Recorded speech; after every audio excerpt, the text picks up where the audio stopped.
Bien, queridos hermanos, vamos a entrar directamente en nuestro tema de esta mañana y voy a dejar para el final pues, unos saludos e información que quería daros y vamos, por lo tanto, a considerar esta mañana nuestro tema siguiendo, como sabéis, este estudio y estas meditaciones que estamos haciendo sobre la providencia de Dios.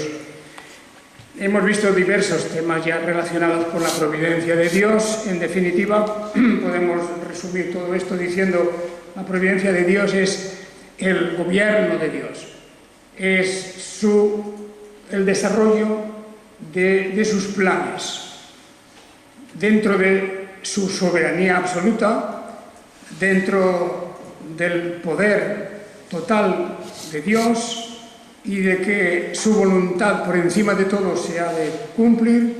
Hay todo un camino que a lo largo del tiempo se va desarrollando, una serie de hechos, de sucesos entrelazados entre sí, una serie de circunstancias que a nuestro parecer pudieran resultar, diríamos, un poco incluso a veces irrelevantes, pero que dentro de los planes de Dios nunca lo son. Porque aunque nuestra visión y nuestros pensamientos y el alcance de nuestra mirada no llega muy lejos, sin embargo, desde el punto de vista divino, todo está abierto y presente de eternidad a eternidad. Por lo tanto, para nosotros, como cristianos, el azar no existe, la casualidad no existe, todas esas especie de componendas que a veces se hacen cuando las personas hablan, incluso a nosotros se nos puede a veces escapar un poco, como decir, mira, por casualidad me encontré a tal persona en la calle, que es una manera, en definitiva, muy poco bíblica de decir las cosas. Yo ya sé que lo hacemos por una tendencia o una especie de inercia, ¿verdad?, que te llevamos de usar esa palabra de casualidad, pero ya sabéis de todas perfectamente, al leer las Escrituras, nunca encontramos casualidades.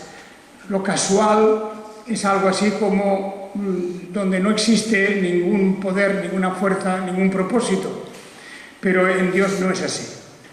Todas las cosas que suceden, así la Biblia nos lo explica. El Sermón del Monte, por ejemplo, que hemos citado varias veces, ese sermón ya nos aclara que todas las cosas están bajo el dominio y el control de Dios.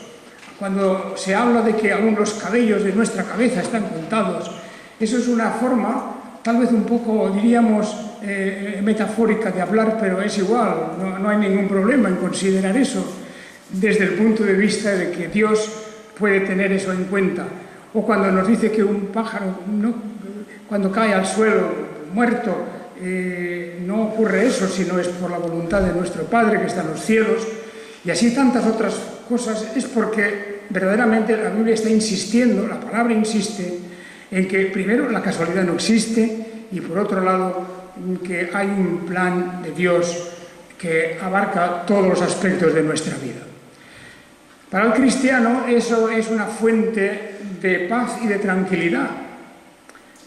Y no podemos aceptar la idea que a veces se oye, incluso en círculos cristianos, de que, bueno, si hay una providencia de ese tipo, si hay un gobierno divino de todas las cosas, ¿dónde está nuestra libertad? Y, bueno, entraríamos casi ahora en una cuestión más bien filosófica, porque la palabra de Dios nos dice que la verdad nos hace libres, que fuera de la verdad no existe libertad.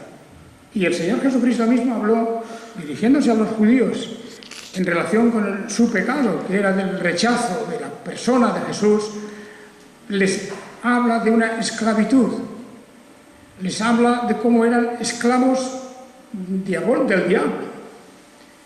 Y ellos mismos protestan como diciendo, nosotros somos hijos de Abraham, nunca hemos sido esclavos de nadie, nunca hemos servido a nadie, lo cual no era cierto, porque realmente no solo la historia reciente, la misma historia inmediata, en aquel momento ellos eran esclavos de Roma, es evidente, estaban dominados por Roma, y antes de Roma había estado todo el periodo helenista, en Israel, y tantas otras veces habían estado dominados, sea por Babilonia, sea por Asiria, en fin, tantos y tantos momentos de la vida de ellos en que no habían sido libres.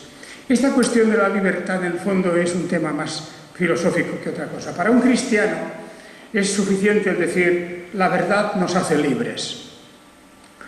El Señor lo habló así, como teníamos que escudriñar la Escritura. En la Escritura encontramos la verdad y la verdad nos hace libres. No hay otra cuestión para nosotros más que eso. Nuestra libertad es en Cristo Jesús. Es la libertad que de verdad importa. No estamos hablando de cuestiones filosóficas sobre la abolición humana y la elección de ciertas cuestiones o ciertas decisiones.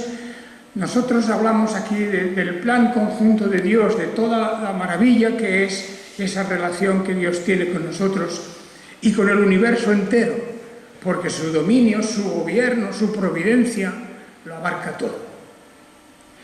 De manera que en ese aspecto no hemos de tener ninguna especie de preocupación o temor cuando algunas personas piensan, bueno, si Dios es así, entonces yo no puedo hacer nada. Sí que podemos, claro está, que podemos estar aquí para hacer la voluntad de Dios. Y tenemos ese deber, y como cristianos somos llamados a realizar y ejecutar los planes de Dios. Pues bien, dentro de toda esta cuestión inmensa que es la providencia de Dios, hemos visto diversos aspectos ya, pero hoy vamos a concretar uno más, y es el tema de la conversión, concretamente de nuestra conversión a Dios. Porque la Biblia dice que cuando venimos a este mundo, venimos fuera de la comunión con Dios, por causa del pecado original, por causa de la corrupción de la naturaleza humana, venimos desconociendo a Dios. Y es necesario, incluso cuando nacemos dentro de una familia cristiana, o dentro de lo que llamamos el mundo cristiano, necesitamos también una experiencia personal. No es suficiente haber crecido dentro de un ambiente cristiano, por ejemplo, de una iglesia, de una familia. Eso es algo magnífico, eso es algo muy positivo, es una bendición y puede ser, y lo es de hecho en muchísimas ocasiones, el medio que Dios utiliza para llevarnos a la fe y al arrepentimiento. Porque es necesario que todos nosotros experimentemos a lo largo de nuestra vida y en algún momento de nuestra vida eso que la palabra de Dios en boca del Señor Jesucristo llama un nuevo nacimiento. Es necesario nacer de nuevo. De muchas formas y maneras se produce esa experiencia, de muchas maneras más o menos visibles, más o menos sentidas en lo interior de nuestro corazón y de nuestra mente, pero lo cierto es que en algún momento de nuestra vida tiene que haber un antes y un después.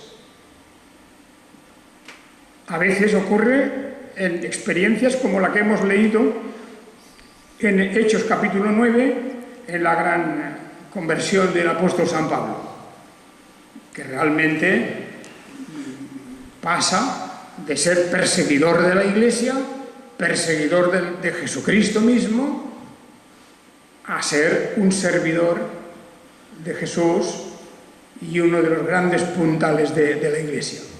Esa conversión de Pablo puede representar siempre el ejemplo supremo de lo que representa un nuevo nacimiento traumático, lleno de vivencias dolorosas para él también, pero que resulta en que al final se convierte en una nueva criatura. Pero no todas las conversiones son al estilo de la de San Pablo. Pues hay cosas mucho más suaves. Pensemos, por ejemplo, en la conversión de aquella mujer Lidia, que en el libro de los Hechos de los Apóstoles también aparece como aquella que ya era temerosa de Dios. Y hay varios personajes así, que ya tienen, diríamos, una preparación y una disposición que Dios había puesto en su corazón. Y esas personas, simplemente con el oír la palabra de Dios, el mensaje que llega a ellas de cuál es exactamente la puerta por donde deben entrar, y esa puerta es Jesucristo, pues allí se produce su conversión. El corazón de Lidia se abrió. Dios toca el corazón de aquella mujer que ya conocía la Escritura, que ya conocía la historia, que conocía tantas cosas, pero que aún no había reconocido, sin embargo, en la persona de Jesucristo al Salvador, al Señor. Y podríamos hablar de tantos y tantos ejemplos de este tipo. Por lo tanto, la conversión, que es esa experiencia personal, en la que en algún momento en nuestra vida hemos encontrado el camino de la verdad. Y benditos son aquellos que desde la infancia, como el caso de Timoteo que desde la niñez había aprendido de las Santas Escrituras. Y no se habla para él, en este caso, no se habla de una conversión en un momento concreto. En muchos casos no podemos a lo mejor identificar la hora, el día y el minuto, pero sin embargo, en el caso de Timoteo, que desde la niñez había aprendido las Escrituras a través de su madre, de su abuela, y cuando se encuentra con el apóstol Pablo, pues éste inmediatamente repara en él y ve en él un creyente. Y lo lleva con él juntamente en sus viajes y en su evangelización. Esa es otra forma, otra manera, pero hay una conversión en su vida, en algún momento de su vida. Y nosotros todos podríamos hablar de algún momento de nuestra vida en que hemos tenido algo, o ha sido tal vez nuestra lectura personal de las Escrituras, tal vez sin que nadie nos haya ayudado. En otros casos hemos necesitado la ayuda de alguien. Acordaos de aquel hombre, el eunuco etíope que viajaba, al cual Felipe se une y le habla de las Escrituras y le abre el sentido de las Escrituras, le explica el significado. Y a partir de ese momento, aquel hombre ya se dio cuenta de que el profeta Isaías estaba hablando del Mesías, del Cristo, del ungido de Dios. Y en ese momento él identifica a Jesús, del cual le habla Felipe también, como el Redentor y el Salvador de su vida. Ese sería el momento de aquella conversión del eunuco etíope. O sea que todo eso es diferente, son diferentes casos, diferentes experiencias, maneras distintas. No tenemos que confundir la conversión con un hecho, diríamos, de una crisis grande, espiritual, o de un momento dramático, porque no siempre es así. No siempre es así.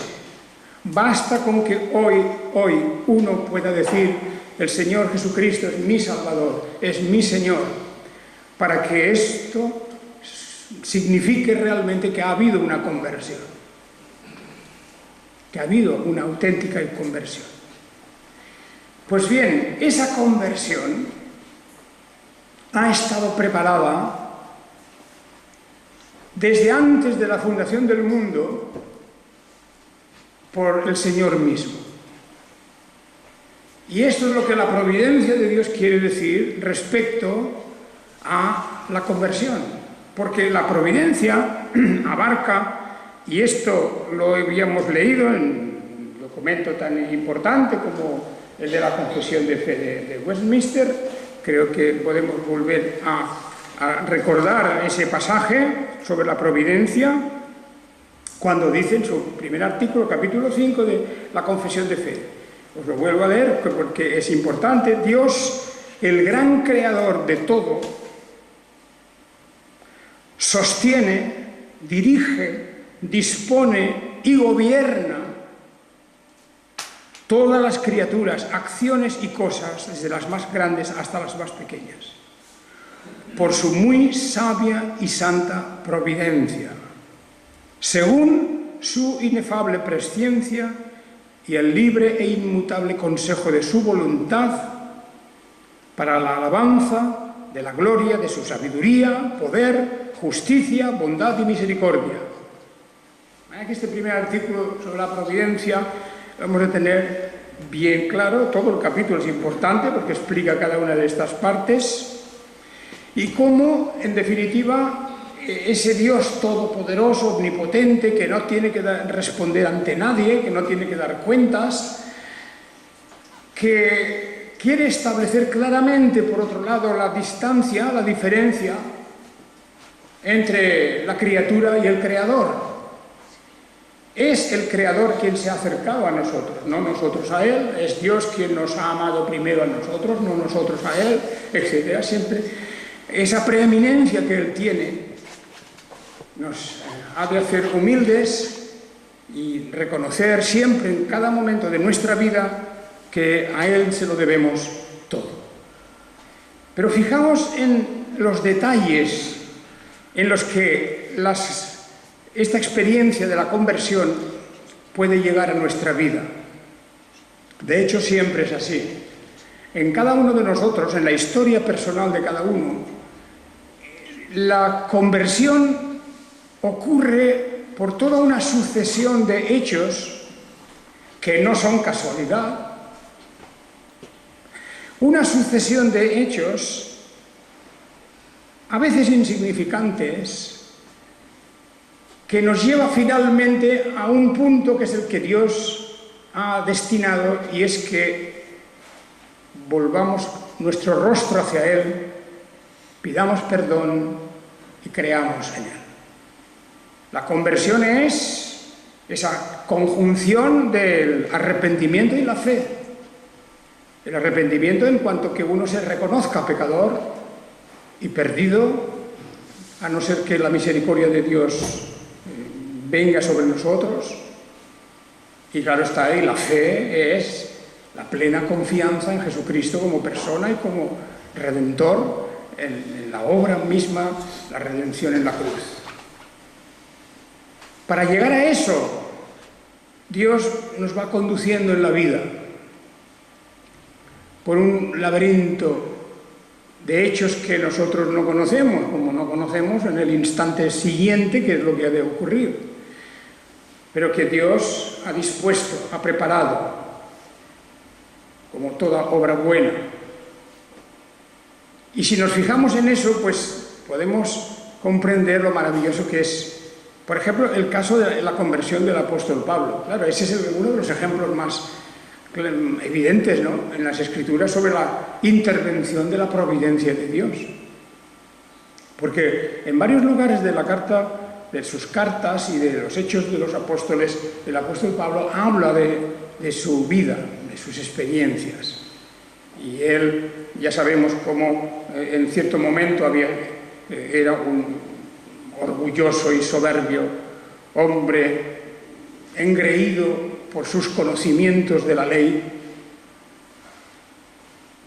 habiendo estudiado con los mejores maestros de la ley, cumplidor de la ley, como él dice, totalmente cumplidor de la ley, en el sentido en que exteriormente él cumplía la ley,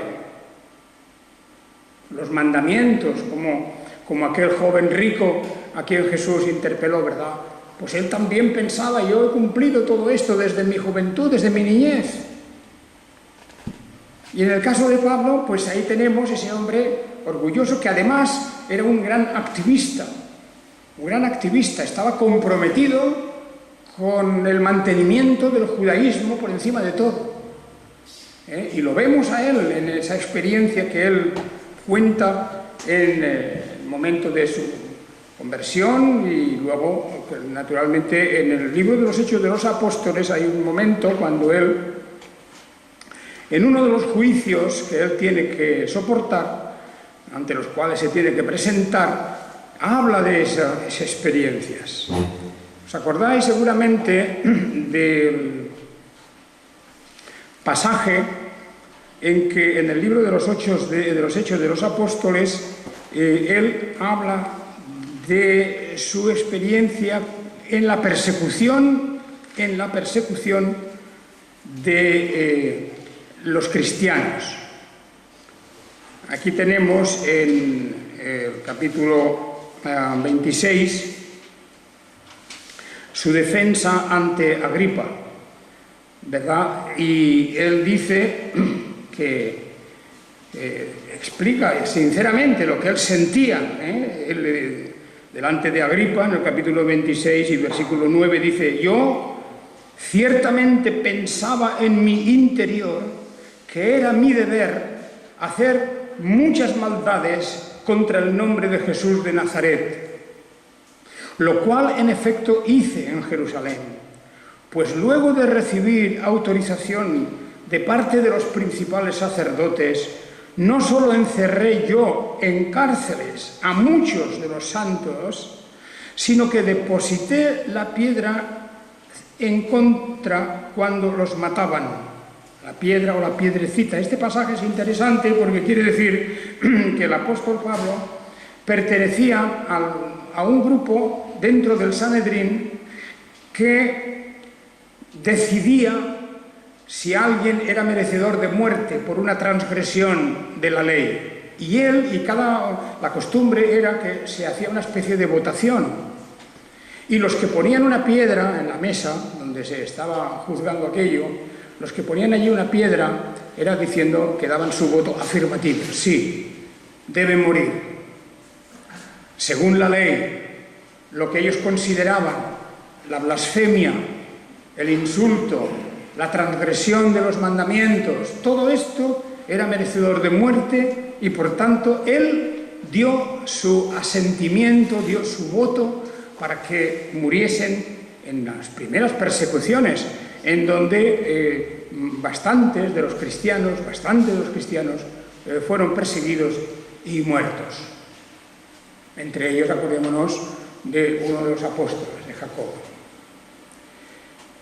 Pues bien, él lo reconoce aquí, reconoce en su experiencia que él ha sido uno de los grandes perseguidores de la Iglesia. Pero claro, lo que él pensaba en su interior. Es más, el versículo 11, aquí en Hechos 26, 11, dice que yo, y muchas veces castigándolos por todas las sinagogas, los forzaba a blasfemar, y locamente enfurecido contra ellos, los perseguía aún hasta en las ciudades extranjeras.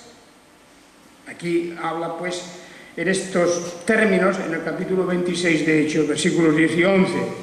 Bueno, esa era la actitud del apóstol en un momento muy extraño dentro de la historia de la Iglesia cristiana, en sus principios, aunque los propios judíos, ya sabemos que por estar bajo el dominio romano no tenían todo el poder ellos en sus manos, claro está. Por ejemplo, según la ley romana, ellos, judíos, no podían condenar a nadie a muerte. Pero hay un momento aquí,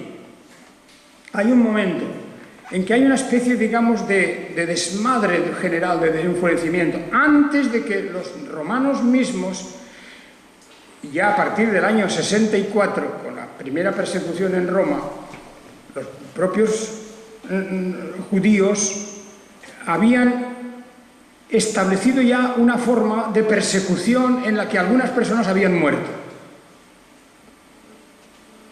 Esteban fue apedreado y murió.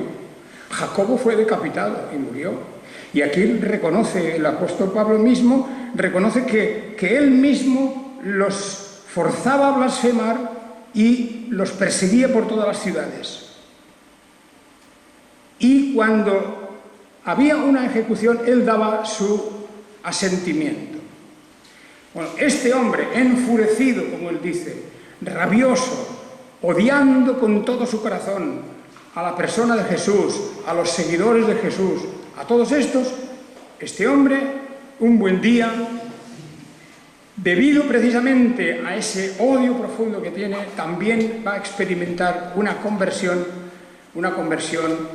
traumática, una conversión que no se repite normalmente. La conversión de Pablo es un ejemplo de cómo el poder de Dios es capaz de frenar, detener, en el momento que Dios establezca a la persona más enfurecida y el enemigo más profundo que pueda existir contra el cristianismo. Ahí lo tenemos, y yo diría que a lo largo de la historia del cristianismo después han habido algunos casos parecidos de esas grandes transformaciones y conversiones de esta clase. Y todo viene por la preparación que Dios hace de todo esto. Ya Dios lo tenía todo preparado. Lo tenía todo preparado. Cuando Pablo pide autorización para ir a Damasco, continuar la persecución ya en el extranjero, cuando eso ocurre, Dios ya está preparando todo, claro. De manera que en el camino a Damasco es cuando tiene de repente esa revelación que todos conocemos. Y fue suficiente que Dios hablara sin ser visto, sin ser entendido por los acompañantes, más que aquel resplandor. Vi que una luz del cielo, superior al resplandor del sol, resplandeció alrededor de mí y de los que viajaban conmigo. Y al caer todos nosotros por tierra, oí una voz que me decía en lengua hebrea: Saulo, Saulo, ¿por qué me persigues? Dura cosa te es dar coces contra el aguijón. Dura cosa. Dar coces contra aquella punta de hierro que usaban las milicias para atacar, derribar puertas, etc. Dura cosa te es dar coces contra el aguijón. Y entonces el apóstol, naturalmente Pablo, Saulo de Tarso, el hombre orgulloso: ¿quién eres, Señor? Y el Señor dijo: yo soy Jesús, a quien tú persigues. Y Jesús se presenta con su nombre propio. No dice simplemente yo soy el Dios de Abraham, no le dice esto, porque en el Dios de Abraham ya creía él. No le dice, pues, yo soy el Todopoderoso, el John. No le dice yo soy el Todopoderoso, le dice yo soy Jesús. El que se hizo humano. Lo que odiaba Jesús, lo que odiaba Pablo de Jesús, era que como humano Jesús se atribuía la divinidad. Que Jesús había dicho: el que me ve a mí, ve al Padre. Que había dicho: yo y el Padre somos una misma cosa. Y estas cosas, estas palabras para los judíos eran blasfemias. Porque Jesús perdonaba los pecados y los mismos judíos decían: pero ¿quién puede perdonar pecados si no es solo Dios? Y así había un cúmulo de cosas que se habían unido y juntado contra la persona de Jesús, que por parte de los judíos se había hecho odioso. ¿Quién se cree que es este? Que habla como si fuera Dios. Y por eso se le presenta aquí como Jesús. Y dice: pues yo soy Jesús a quien tú persigues.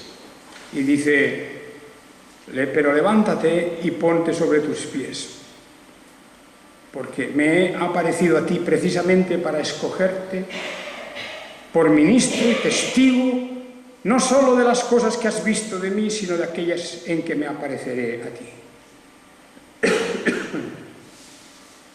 Bueno, pues ahí tenemos cómo Dios ha preparado todo eso.